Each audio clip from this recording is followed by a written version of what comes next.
نبی کریم صلی اللہ علیہ وآلہ وسلم نے فرمایا، بنی اسرائیل میں ایک شخص تھا جس نے 99 خون ناحق کیے تھے۔ پھر وہ نادم ہو کر مسئلہ پوچھنے نکلا۔ وہ ایک درویش کے پاس آیا اور اس سے پوچھا، کیا اس گناہ سے توبہ قبول ہونے کی کوئی صورت ہے؟ درویش نے جواب دیا کہ نہیں۔ یہ سن کر اس نے اس درویش کو بھی قتل کر دیا اور 100 خون پورے کر دیے۔ پھر وہ دوسروں سے پوچھنے لگا۔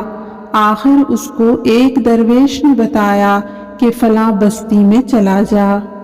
وہ آدھے راستے بھی نہیں پہنچا تھا کہ اس کی موت واقع ہو گئی۔ مرتے مرتے اس نے اپنا سینہ اس بستی کی طرف جھکا دیا۔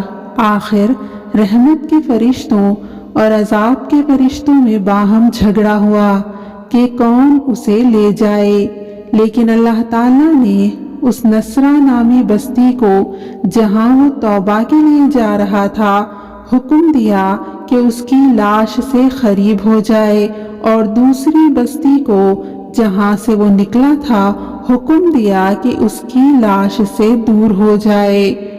پھر اللہ تعالیٰ نے فرشتوں سے فرمایا کہ اب دونوں کا فاصلہ دیکھو، اور جب ناپا تو اس بستی کو جہاں وہ توبہ کے لیے جا رہا تھا ایک بالشت لاش سے نزدیک پایا، اس لیے وہ بخش دیا گیا۔